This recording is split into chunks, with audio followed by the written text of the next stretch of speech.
Look up. What do you see? A scattering of lights? A void? Or do you see a ladder?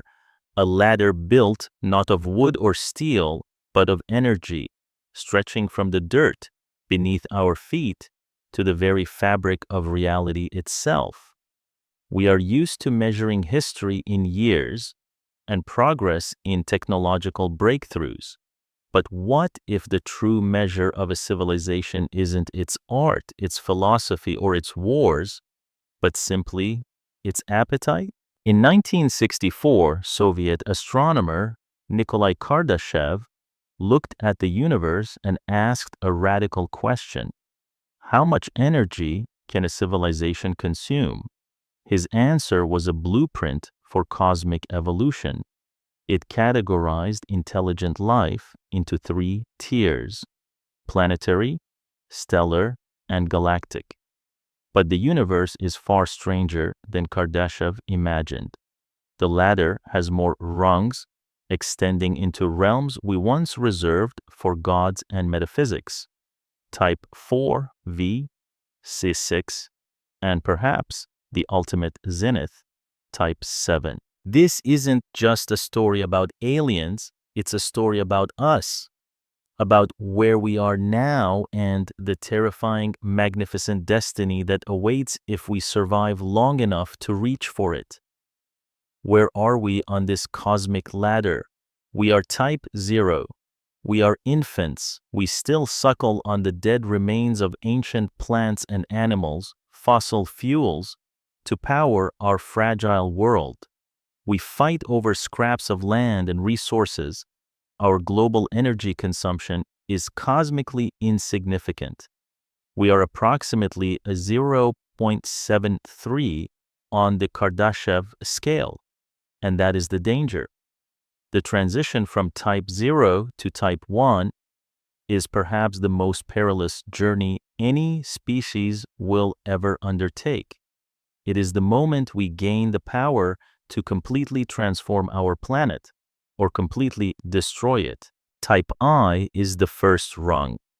A planetary civilization. This civilization has mastered its home world.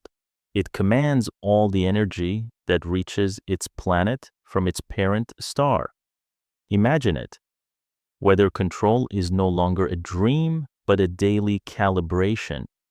Hurricanes are diverted, droughts are eliminated. We could build cities beneath the waves. Energy would be abundant, clean, and virtually free. Fusion power, advanced geothermal. It sounds like a utopia, doesn't it? But the power to control a planet requires a level of cooperation and wisdom we have yet to demonstrate. The same technology that can divert an asteroid can be used to launch one.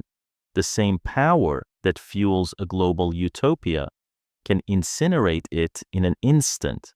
To become Type I, humanity must undergo more than a technological revolution. It must undergo a psychological one. Tribalism, nationalism. These ancient codes must be rewritten. We must begin to see ourselves as a single planetary species. Are we capable of that maturity? Or is this the great filter, the barrier that silences so many civilizations? The silence of the stars might not be because they are empty, but because the jump to Type I is almost always fatal. Let's assume we make it. We survive our adolescence. We achieve planetary mastery. What comes next? We look to the source, our sun. A Type II civilization is a stellar civilization. It harnesses the entire output of its star. How do you harness a star? The most iconic concept is the Dyson sphere, or perhaps a swarm of billions of satellites enveloping the sun, capturing nearly 100% of its energy. The scale of this engineering is staggering. We would likely have to disassemble entire planets just for the raw materials. With the power of a star at our command, our civilization would be effectively immortal to any natural disaster. A civilization-killing asteroid, we could vaporize it, or perhaps even move the Earth out of its path. Humanity would spread throughout the solar system. Mars would be terraformed. The concept of home shifts from a planet to a star system. But what happens to us in this process? With virtually unlimited energy and lifespans stretching into thousands of years, what drives us? Does a society without scarcity also become a society without ambition? We become the caretakers of a caged star. Does that power elevate us, or does it enslave us to the maintenance of our own creation? The leap from Type II to Type III is exponential. It is the difference between a town and a continent. A Type III civilization is a galactic civilization. It commands the energy output of its entire galaxy, billions of stars. By this stage, the species that began on Earth would be unrecognizable. They would likely have transized, merged with AI, existing as pure information. They master a space-time. Wormholes and warp drives are the standard mode of transport. They colonize the galaxy, star by star. They might even tap into the supermassive black hole at the center of the Milky Way. A Type III civilization plays cosmic billiards with star systems. They are the gardeners of the galaxy, deciding which stars live, which die, and which are moved. If such a civilization exists in the Milky Way, we would likely see evidence of it. Stars arranged in unnatural geometric patterns. But here we face a profound philosophical dilemma. If a civilization achieves total control over its galaxy, what is left to explore? When you can manufacture reality to your whim, does anything hold meaning? And perhaps more terrifyingly, what happens when two Type III civilizations meet?